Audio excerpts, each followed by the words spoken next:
Thanks for clicking on my video today. I brought you out to one of my favorite spots. It's always super relaxing, calming, peaceful for me to sit out here amongst the trees. I want this video to provide a breath of fresh air to you and your day as well. My hair may look a little crazy in this video. I just got done on a workout, a 15.5-mile run to start the day. Took 2 hours and 20 minutes, and throughout the course of that workout, I listened to an audiobook, Extreme Ownership by Jocko Willink. If you've ever read the book before, or if you've ever heard of Jocko, he has really great content in a podcast. Make sure to leave a like, thumbs up on this video now. In today's video, I'm going to talk about leadership because that's what the book outlines, the leadership principles that are universally applicable to both the military, wartime, and business as well, and that's why I'm interested in it. I've read the book before, and I just listened to the first 3 chapters, so I want to talk about what does leadership mean to me. What are my takeaways from the chapters, and how can you go apply them in your world to become more valuable to yourself and those around you? You don't need the title of leader to be a leader. As a salesperson, many of you who watch this channel are in sales. I'm an account executive in software sales.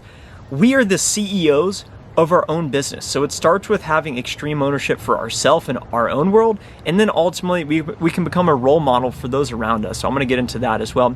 The first chapter quite literally is extreme ownership, the leadership principle, and Jocko outlines a story. He is essentially one of the highest level Navy SEAL commanders. He is known for his battle in Ramadi.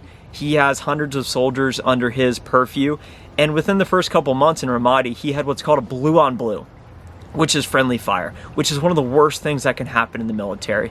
When this happened, one of his soldiers got wounded. One of the Iraqi military members that were on their command working with him died, and it was just an absolute mess and something you do not want to see happen. His commanding officer and someone to come and investigate came onto the scene, and as Jocko was preparing his report, he was looking at all of the procedures and processes that broke down. The radio guy messed up the communications, the team didn't properly send their coordinates right, the procedures weren't followed, so there were all these people at fault. But ultimately, when he went up in front of all of his soldiers, he said, guys, whose fault was this? And someone would raise their hand and say, hey, it was my fault. He'd say, no, it wasn't your fault. Whose fault was it? Someone else would say, no, it was my fault because of this reason. And he would say, no, it's not your fault. And then he finally said, you know whose fault it is? It's my fault. I take ownership of this because everything that happens on the battlefield falls within me. I messed up in here, and I'm going to make sure it doesn't happen again. He took extreme ownership. So you in your world, if anything doesn't happen the way you want it to, if you don't hit your quota, if you don't get the promotion, if you didn't meet your goal of losing 5 pounds in the start of New Year, since that's coming up as well, you got to take extreme ownership. And especially if you're in a leadership role, you need to take ownership of, hey, it's not my team's fault for not hitting their numbers. It's not my team's fault for not putting up the daily metrics. It's my fault and my responsibility for not holding them and myself accountable to a higher standard. And that takes us into the second principle in chapter. There are no bad teams. There are just bad leaders. And the story they talked about in the book, Jocko's partner, Leif, who I've actually heard, they brought him out to our sales kickoff, so it really resonates with me. There are no bad teams, there are only bad leaders. And when they talked about the story in the Navy SEAL BUDS, Basic Underwater Demolition Boot Camp, to training all Navy SEALs must go through, they talk about how they have boat teams. They have teams assigned to a boat, boat 1, boat 2, boat 3, etc., and they do these competitions. They have to carry the boats above their heads, they have to go swimming, and anytime a boat or a team performs particularly bad, they're going to get called out from the Navy SEAL commanders. They're going to have to do more push-ups, they're going to get more scrutiny, which is something you don't want. And boat team 6 was having a particularly tough time. They kept coming in last, and they were giving the leader of that boat team a really tough time.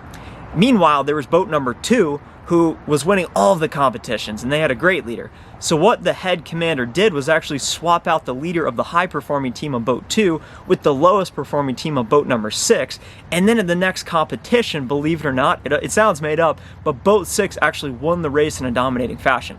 It was the exact same team that the former leader of Team 6 was saying, my team's not good enough, I have all the underperformers. As soon as they got a new leader, and then the new leader took accountability and said, guys, we're going to turn it around. I'm going to hold myself and you guys accountable, and let's pick it up. And they actually started performing well. So there are no bad teams, there's only bad leaders. And someone, myself, who's an individual contributor, a rep, who eventually has leadership aspirations, I look at this and say, well, if I get someone on my team who is brand new, if I get someone on my team who is more inexperienced than that person over there, it's unfair. It's not, I'm a victim. The cards are stacked against me. But rather than looking at it like that, I need to take extreme ownership and say, okay, I need to give them a better plan for success. I need to give them more individualized attention, more coaching. And ultimately, that's what it looks like to take extreme ownership. And ultimately, just know that the success of any team is dependent on the leader. And if the team performs well, it's the leader's responsibility to then say, it's my teammates, it's not me. Give all of the recognition to the team. Meanwhile, if the team underperforms or does not meet the goals, it's up to the leader to take responsibility and accountability. And that's something that really resonated for me.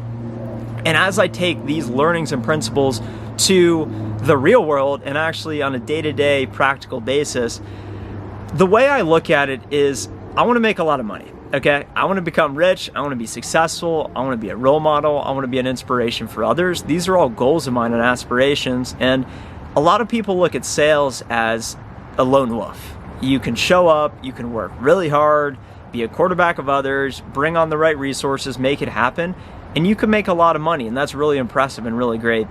And ultimately, the individual contributors, a lot of the time, make more than a lot of the corporate sales leaders until you get to the executive leadership role. But the way I look at it is it's actually more impressive for a leader to help a team of people recognize more of their potential than what they thought was possible. So it's actually more impressive to get a large group of people working towards a collective goal and an outcome than it is for you as an individual contributor to go close $1 million a year and make XYZ amount of money. So that's why I think about, hey, I'd love to be a CEO one day. I'd love to lead large groups of people to a desired outcome. And ultimately, I think that that's one of the most noble and highest callings out there. Meanwhile, I'm 26, I'm an account executive. I don't have the leadership title, but that doesn't mean I'm not still trying to operate like a leader and be a role model for my teammates and the broader team around me. Things you can do today, no matter who you are, no matter what level you're at, is number one, you got to take extreme ownership of yourself and your entire business. Whether you're a janitor, whether you're a CEO of a company, you got to do the best job you possibly can. And most likely you have outcomes that success are measured against. And if you're not meeting those outcomes, it's up to you to hold yourself accountable to take the right levels of action to reach the desired results that will make you feel good about yourself and ultimately help the collective succeed as well. So, as an individual contributor, which most of you are, one, you should be hitting your quota each quarter. The thing that makes me sick to my stomach in a way, and I don't like, my company says, our standard is that 50% of reps should hit quota, and continuously 50% of reps don't hit quota. To me, that's absolutely unexcusable. More reps should be hitting quota consistently. And given everyone has different circumstances, I was just ramping, so I had a smaller number. I'm about to have a really big number, so maybe I'll have a different take here in a couple months. But I really believe that the expectation is that you should hit quota every time. And I view quota and success as my ethical responsibility and obligation. So that's why I show up every day. And that's why I work really hard. And that's why at this point, I like to let my actions speak for themselves and be a role model to others. And ask yourself, what are you known for? Are you known for your work ethic? And if you're not, you're most likely just blending in and you're probably average, middle of the pack. That's why I talk about showing up. That's why I show up early. That's why I stay late. Because although I'm not the most talented, I'm going to show up and I'm going to lead from the front by my work ethic and let my actions speak for themselves. And then finally, the last point here is helping others. I think this is one of the most selfless things to do. And ultimately, anytime I'm in a funk, anytime I'm having a tough time, I ask myself, how can I help others? I always try and go out of my way to share knowledge, expertise. I don't just say, hey, I've noticed. I do sometimes say this. If I have an observation, I'll say, look, here's what I observed. Have you thought about doing it like this? But if someone comes to you and asks for help, go out of your way, take the time, help them. It'll make them feel good. It'll make you feel good. And it will make everyone better as a result. So those are practical ways without being a leader. You can go be a leader today. And by adopting these principles early on, they will then set you up for success later on in your career when you are leading larger groups of people. If you enjoyed this video today, make sure to leave a like on this video now. Of course, drop a comment down below. What was your top takeaway? What else would you add to this video as well? It also helps the algorithm, so make sure to leave the comment. Connect with me on LinkedIn if you haven't already. I post on there consistently. And of course, subscribe to the channel. Come on. Talk to you guys in the next video. Bye.